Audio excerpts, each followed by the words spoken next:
తాకట్లో ఉన్న మీ బంగారాన్ని విడిపించి ఆ రోజు ఆన్లైన్ రేటుకి కొంటాం. Sharma gold company. నమస్తే శ్రవంతి గారు. నమస్తే అమ్మా.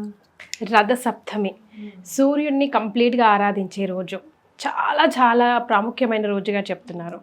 మరి ఈ రథ సప్తమి రోజు మనం ఏం చేయాలి? సూర్యుడిని ప్రసన్నం చేసుకోవడం ఎలా? మరి సనాతన ధర్మము ఎంత గొప్పది అని అంటే ప్రకృతిని ఎప్పుడు కూడా మననం చేసుకునేటట్టు, మనతో పాటే ప్రకృతితో పాటే మనం కూడా నడుస్తూ ఉండి బాగా ఇన్వాల్వ్ అయిపోవచ్చు అనమాట ప్రకృతితో. మనం అంత చక్కగా ప్రతి పండగని మనకి అందించారు. అలాగే ఏదో అందించేశారా అన్నట్టే కాదు, ఏ మాసంలో ఏది చేయాలి, ఎవరిని పూజించాలి, ఎలా చేస్తే మనకి మంచి జరుగుతుంది అనేది చాలా వివరంగా చెప్పారనమాట. అందులో సూర్యుడు ప్రత్యక్ష దైవం, పిలిస్తే పలికే దైవంగా చెప్తూ ఉంటారు కదా. చాలా అయితే కర్మసాక్షి అన్నిటికంటే మనం అనుకుంటూ ఉంటాం, ఎవరు చూడట్లేదు అనుకుంటూ ఉంటాం, ఫస్ట్ ఆయనే చూసేది అందరికంటే కూడా. అయితే మనకి ఇక్కడ మాఘమాసము అని అంటే, మాఘము అని అంటే అసలు పాపం లేనిది అని అర్థం అనమాట. అలాగే ఇక్కడ అర్కుడుగా కనిపిస్తారనమాట. ద్వాదశ సూర్యులు ఉంటారనమాట, 12 నామాలతో ఉంటాడు కదా స్వామి. అలా చూసుకుంటే ఇక్కడ అర్కుడుగా మనకి కనిపిస్తారనమాట ఈ మాసంలో. అర్కము అంటే ఏంటి అని అంటే పాపం అంటనేది. అలాగే ఏదైనా పాడైపోయిందని బాగు చేస్తారనమాట. అంటే మనకి హెల్త్ ఏదైనా ఇంప్రూవ్మెంట్ కావాలి అని అనుకుంటే, హీలింగ్ కావాలంటే సూర్య భగవానుడు అనుగ్రహం తప్పకుండా ఉండాలి. మరి ఎట్లా మనం ఎలా ఆరాధించాలి స్వామిని? దైనందిన జీవితంలో మనం చాలా ఇప్పుడు ఫుల్ బిజీ కదా, టైం లేదు అనే మాట ఎప్పుడు అంటూనే ఉంటాం అనమాట. మరి ఇట్లా మనం ఏం చేయాలి అని అంటే సూర్య నమస్కారాలని అలవాటు చేసుకోవడం అనేది చాలా ఇంపార్టెంట్. పిల్లలకి చిన్నప్పటి నుంచి లేవంగానే స్నానం చేసిన తర్వాత సూర్య భగవానుడికి అర్ఘ్యం ఇవ్వడము, అలాగే వెంటనే సూర్య నమస్కారాలు చేయడము అనేది ఇంపార్టెంట్గా మనం పిల్లలకి నేర్పించాలి ఖచ్చితంగా. ఒక 1 సెట్ ఆఫ్ సూర్య నమస్కారాలన్నా చెయ్యాలి. యాక్చువల్గా 7 చేస్తే చాలా మంచిది. లేదు అని అంటే కనుక అట్లీస్ట్ ఒక నమస్కారం అన్న స్వామికి చేస్తే చాలా మంచిది అని మనం చెప్పుకోవచ్చు. అయితే మరి ఈ రోజున మనం ఏం చేయాలి రథ సప్తమి రోజు అని అంటే కనుక, స్వామివారు మన మకర సంక్రాంతి నాటి నుంచి ఉత్తరాయణ కాలంగా మనం చెప్పుకుంటాం కాబట్టి చాలా అత్యంత పుణ్యకాలం అనమాట. ఆ తర్వాత వచ్చే సప్తమి కాబట్టి దీనికి చాలా, అందులో మాఘమాసం నాడు వచ్చింది కాబట్టి స్వామివారికి చాలా విశిష్టంగా మనం పూజ చేసుకోవడానికి అనువైన రోజు అని చెప్పుకోవచ్చు. స్వామివారి రథం ఏంటి అని అంటే మీరు చూస్తే కనుక ఎక్కడ కూడా ఆగదు, ఎప్పుడు కూడా అలసట అనేది ఎవరికి లేదు అని అంటే సూర్య భగవానుడికి, చంద్రుడికి ఇటు సూర్యుడికే చెప్పుకోవచ్చు. అంటే సూర్య భగవానుడి రథానికి చాలా విశిష్టతగా ఉంటుంది. మనం చూస్తే కనుక 7 గుర్రాలు ఉన్నాయి అని అంటాం. 7 నెంబర్ చాలా ఇంట్యూషన్కి సంబంధించింది అనమాట. మీరు ఎవరైనా 7 నెంబర్లో పుట్టిన వాళ్ళని చూడండి, చాలా నాలెడ్జ్ ఉంటుంది వాళ్ళకి. ఏ విషయమైనా కూడా other side of the coin మాట్లాడగలుగుతారు అనమాట వీళ్ళు. మనకి ఎక్స్ప్లెయిన్ చేయగలుగుతారు, ఎందుకు ఇలా కన్విన్స్ చేయగలుగుతారు. అండ్ వాళ్ళకి చాలా విషయాలు చాలా అంతర్లీనంగా తెలిసి ఉంటాయి, ఐక్యూ లెవెల్స్ బాగుంటాయంట.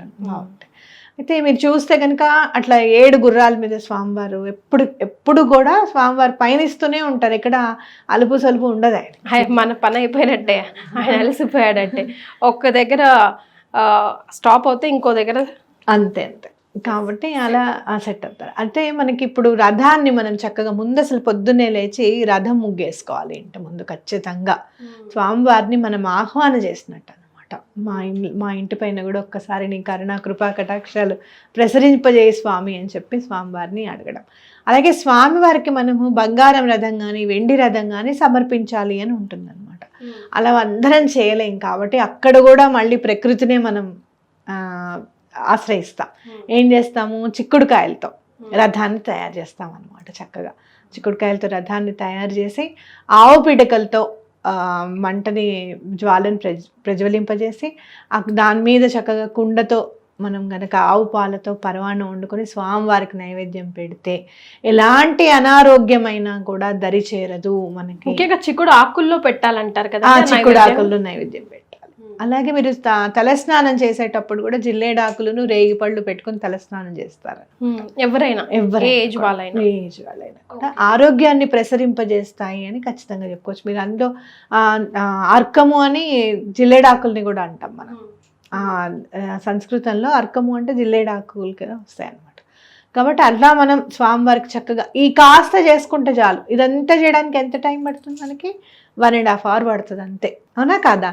ఒక చిన్న కుండలో ఒక 4-5 పిడకలు కాల్చన్నా బయట బయట చక్కగా మనం చేసుకుంటే మనకి అన్ని బాల్కనీస్ అవన్నీ ఉంటాయి చక్కగా. మన ఇంట్రెస్ట్, మనం చేసుకోవాలి అనుకుంటే ఎలా అయినా చేసుకోవచ్చు అనమాట. అంతే. కాబట్టి అలా చేసుకుంటే చాలా మంచిది. ఎందుకు అనంటే సూర్యుడిని పూజించడం పిల్లలకి చిన్నప్పటి నుంచే నేర్పించాలి. ఎందుకు అనంటే ఆరోగ్య ప్రదాత. మీరు చూస్తే కనుక విటమిన్ డి కూడా సూర్యుడి నుంచే తీసుకోవాల్సిందే మనం, అవునా? కాబట్టి ఆరోగ్య ప్రదాత కాబట్టి తప్పకుండా సూర్యుడిని పూజించడం అనేది చిన్నప్పటి నుంచే మనం అలవాటు చేయాలి. మన ఆర్థిక ఇబ్బందులు ఉన్నాయి అని అనుకుంటే కనుక రథసప్తమి నాటి నుంచి మళ్ళీ రథసప్తమి వరకు బెల్లం నీళ్ళల్లో వేసి ఎర్ర పువ్వులు వేసి నీకు అర్ఘ్యం ఇస్తాను స్వామి, ఈ ఆర్థిక ఇబ్బందులన్నీ కూడా తొలగించు అని చెప్పి కూడా స్వామివారిని దండం పెట్టుకోవచ్చు అనమాట. నీళ్ళల్లో బెల్లము ఎర్ర పువ్వులు మనకంటే రోజ్ ఫ్లవర్స్ ఎర్రవి చాలా బాగా దొరుకుతాయి కదా, ఎర్రవి చక్కగా మనకి తెచ్చేసుకోవడము. 5 పువ్వులు లేదండి మా దగ్గర ఒకటే పువ్వు అవైలబిలిటీ ఉంటుంది అనుకుంటే ఆ ఒక్క పువ్వు అయినా సరే వేసి స్వామివారికి అర్ఘ్యం ఇస్తే చాలా మంచిది అనమాట. సో మరి being a spiritual healer again, మరి ఒకవేళ ఆరోగ్యం బాగా లేని వాళ్ళకి కానీ, లేకపోతే తరచూ సిక్ అవుతున్న వాళ్ళకి కానీ, ఎలాంటి ఆరోగ్య సమస్యలు ఉన్న వాళ్ళకి కానీ ఏదైనా స్విచ్ వర్డ్ కానీ స్విచ్ మంత్రం కానీ సజెస్ట్ చేస్తారా? సో దట్ ఈ రథసప్తమి నుంచి వాళ్ళు స్టార్ట్ చేసి బెనిఫిట్స్ని పొందడానికి అనువుగా ఉంటుందేమో. గోల్డెన్ సన్ రైజ్, ఈ గోల్డెన్ సన్ రైజ్ అనే మాట మనం ఉపయోగించుకుంటే కనుక ఏదైనా న్యూ బిగినింగ్స్ కానివ్వండి, మీకు ఎటు దారి దొరకట్లేదు, అసలు మీకు ఎవరు హెల్ప్ చేసేవాళ్ళు లేరు, చాలా కురుకుపోయి ఉన్నారు సమస్యల్లో, ఎక్కడ ఊపిరి ఆడడం లేదు, ఏమిటో దొరకట్లేదు అసలు అనుకుంటే కనుక ఈ గోల్డెన్ సన్ రైజ్ అనే స్విచ్ వర్డ్ చాలా బాగా ఉపయోగపడుతుంది. జాబ్ కోసం వెతికితే గోల్డెన్ సన్ రైజ్ యూజ్ అవుతుంది. ఎక్కడన్నా ఆపర్చునిటీ కోసం యూజ్ చేయాలనుకున్నా కూడా గోల్డెన్ సన్ రైజ్ చాలా బాగా ఉపయోగపడుతుంది. సో ఎవరైనా ఎప్పుడైనా చేసుకోవచ్చు, ఎవరైనా ఎప్పుడైనా చేసుకోవచ్చు. ఓకే. సో 28 times మనం స్విచ్ వర్డ్ ఎప్పుడైనా 28 times చదవాలన్నమాట. పొద్దున మధ్యాహ్నం రాత్రి అని పెట్టుకుంటే స్విచ్ వర్డ్ మనకి బాగా సబ్ కాన్షియస్ మైండ్కి చేరుతుంది, మనకు తెలియకుండా ఇంకా మననం చేసేసుకుంటా ఉంటాం. Right. Thank you so much అండి. నమస్కారం. నమస్తే.